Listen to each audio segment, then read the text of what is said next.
मैं आईना हूं दिखाऊंगा दाग चेहरों के, मैं आईना हूं दिखाऊंगा दाग चेहरों के, जिसे बुरा लगे वो सामने से हट जाए।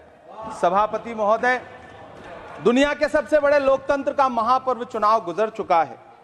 कांग्रेस मुक्त भारत का नारा लगाने वाले प्रधानमंत्री जी अपनी पथराई आंखों से किंग कर्तव्य विमूढ़ होकर समीक्षा में लगे हुए हैं कि आखिर कसर कहां रह गई।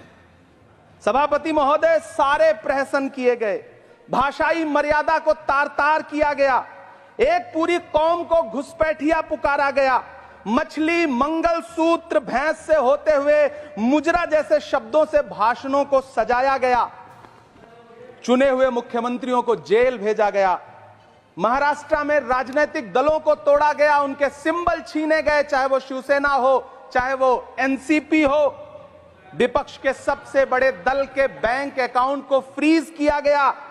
उसके बाद मोदी सरकार चुनाव लड़ने के लिए जनता के दरबार में गई, लेकिन वाहरी जनता ने दिखा दिया कि दर्द की हद से गुजारे तो सभी जाएंगे, दर्द की हद से गुजारे तो सभी जाएंगे, तैरे या डूबे किनारे तो सभी जाएंगे, कोई कितनी भी बुलंदी पे चला जाए मगर आसमानों से उतारे तो सभी जाएंगे।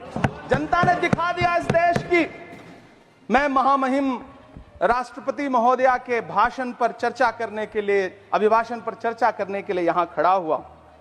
सरकारी भाषण की मजबूरियां होती हैं, सरकार की तारीफ करनी पड़ती है, लेकिन जिस एक शब्द के इर्द गिर्द पूरा भाषण बुना गया था वो था अमृतकाल। सभापति महोदय, छात्र नौकरी मांगने पर लाठियां खा रहे हैं, 2 जून की रोटी मुहाल है, पेपर लीक ने लाखों छात्रों का भविष्य चौपट कर दिया है और देश को बताया जा रहा है कि अमृतकाल आया है। कभी कभी मेरा मन करता है कि मणिपुर में निर्वस्त्र करके घुमाई गई बेटियों से पूछूं कि अमृतकाल आया है या नहीं आया है। कभी कभी मेरा मन करता है सभापति महोदय कि देश के लिए ओलंपिक लाने वाली बेटियां जो इसी जंतर मंतर पर घसीटी गई, उनसे पूछूं कि अमृतकाल आया है कि नहीं आया है। कभी कभी मेरा मन करता है कि रात के 2 बजे बिना परिवार की मर्जी के हाथरस में जलाई गई उस दलित बिटिया जो बलात्कृत थी, उसको स्वर्ग में संदेशा भेजूं और उससे पूछूं कि आया हुआ अमृतकाल तुम्हें दिख रहा है या नहीं दिख रहा है। कभी कभी मन करता है कि मैं बिल्किस बानो से पूछूं कि देश में आया हुआ अमृतकाल तुम्हें नजर आ रहा है या नहीं आ रहा है।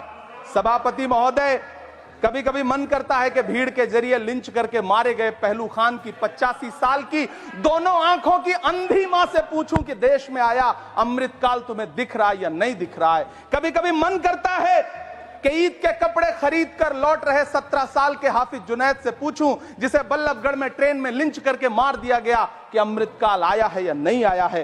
कभी कभी मन करता है नजीब की मां से पूछूं, कभी कभी मन करता है कि तबरेज अंसारी की विधवा से पूछूं, कभी कभी मन करता है कि सहारनपुर के उन 3 बच्चों से पूछूं जिन्हें छत्तीसगढ़ में लिंच करके मार दिया गया। सभापति महोदय, कभी कभी मन करता है कि मैं गुजरात के चिखोदरा में क्रिकेट मैदान में लिंच करके मार दिए गए सलमान बोहरा के परिवार से पूछूं कि अमृतकाल आया है या नहीं आया है।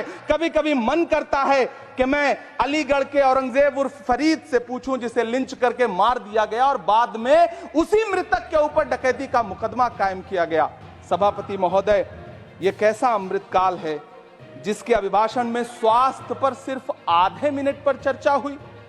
कैंसर के मरीज दिन ब दिन बढ़ रहे हैं, हार्ट अटैक से हंसते खेलते बच्चे जान गंवा रहे हैं, कभी क्रिकेट के मैदान में, कभी जिम में, और इस सरकार के पास स्वास्थ्य पर बात करने के लिए आधा मिनट है। सभापति महोदय, कोविड वैक्सीन को लेकर के लंदन की अदालत से जो तथ्य देश के सामने आए हैं, उन्होंने भय फैला रखा है। कांग्रेस की सरकारों ने भी चेचक, पोलियो और प्लेग जैसी महामारियों के टीके लगवाए, लेकिन न तो कभी सर्टिफिकेट पर अपना फोटो छपवाया और न कभी उसके नाम पर वोट मांगे। कांग्रेस की सरकारों ने यह किया है, लेकिन इन सरकारों ने क्या किया है, मोदी जी ने क्या किया है कि राजनीतिक दलों को तोड़ा और तोड़ करके चुनाव लड़े, और चुनाव लड़ने के बाद भी आशातीत सफलता प्राप्त नहीं हुई है। सभापति महोदय, अंतिम 1 मिनट आपसे लूंगा, मुझसे बहुत सारे। आधा minute please. 1 minute sir. You have made a speech, you know what you have did. अंत में सभापति महोदय, मैं अंत में यही कहना चाहता हूं कि चुनाव समाप्त हो चुके हैं, सरकार बन चुकी है, लेकिन मुझे इस देश के प्रधानमंत्री जी से यह कहना है कि आप नारे लगाते थे सबका साथ सबका विकास, चुनाव के बाद अंतिम बात सर की ये झूठी सच्ची अदाकारी, अंतिम बात, शेर सुना लो, अंतिम बात, टाइम इज ओवर।